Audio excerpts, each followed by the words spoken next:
ሰላም ጤና ይስጥልኝ። ሲር ሪቪው ነው። በዚህ ሳምንት ይዤላችሁ የመጣሁት ፊልም 9 ሞትና 6 ወይም 9 የተባሉትን አማርኛ ፊልሞች ነው። ትሬለራቸውን እንመልከት።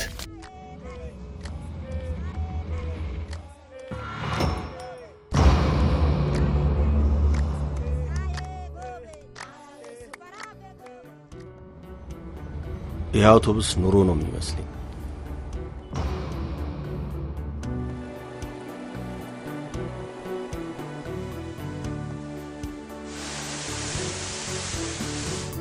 ቆይኔ ያላሳስነ ሁላችንም ፌርማታችንን ጠብቀን እንወርዳለን።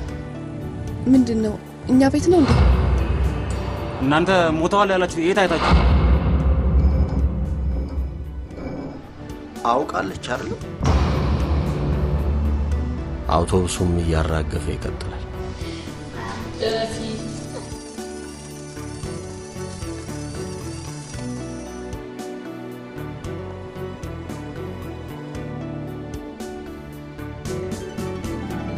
ክዳለች ማለት ነው። ወዴት ነው የምንሄደው?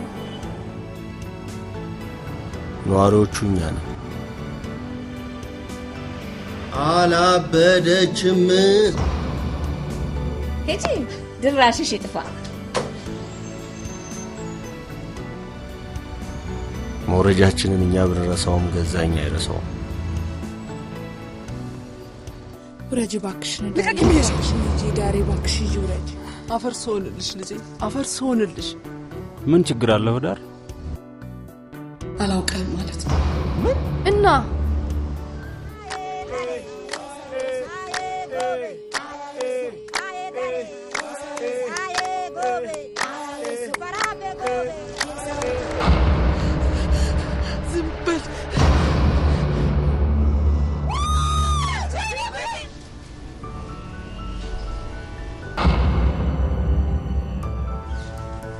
የሰናቸው የሚወርደውን ከመሰናበት ውጭ መታገሉ አይረባም።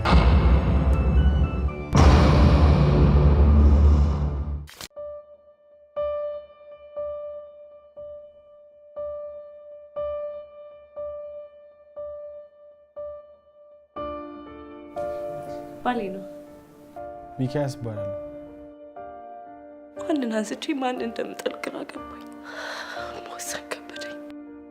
ባልሽ ላይ በተፈጠረው ነገር በጣም አዝናለሁ። ጠዋት እኮ ከአጠገቤ ሲነቃኝ ሳቅ ነበር። ቆይ ሰው በረሩ ነው እንዴ እንደዚህ በድንገት የሚሞተው? ከነገርሽኝ ነገር በመነሳት የባልሽ ገዳይና የአስከሬኑ መጥፋት ምክንያት ማወቅ እንችላለን። አሁን እኮ ነው ለጥያቄ እንፈልግሻለን ያሉኝ። ለዚህ ቀን ካልሆንከኝ ምንድን ነው የምትሰራልኝ? ይሄ ምንድን ነው? በባለቤትሽ ሞት ላይ የቅርብ ተጠርጣሪው አንቺ ነሽ።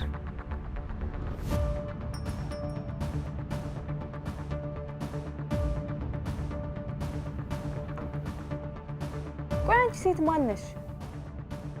አላውቅም። ሆቴሉ ምን እየተካሄደ እንዳለ ምን ቁማር እየተጫወተብኝ እንዳለ ምንም አላውቅም። የዝንብ ሞት ነው የሚቀጣው። ኤፍሬም አልሞተም።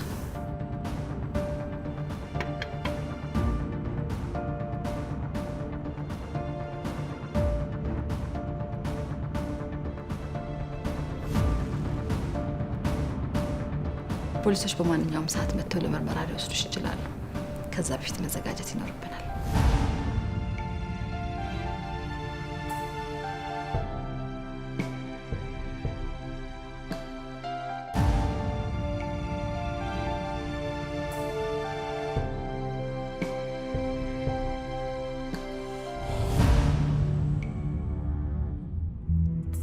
እንዳየነው ትሬለሮቹ በጣም አሪፍ ናቸው። ሙሉ ፊልሞቹን እናንተ እንድታዩት እየጋበዝኩኝ ቀጣይ በሌላ ቪዲዮ እስክንገናኝ ድረስ ቻናሉን ሰብስክራይብ በማድረግ ይተባበሩን። ሰላም።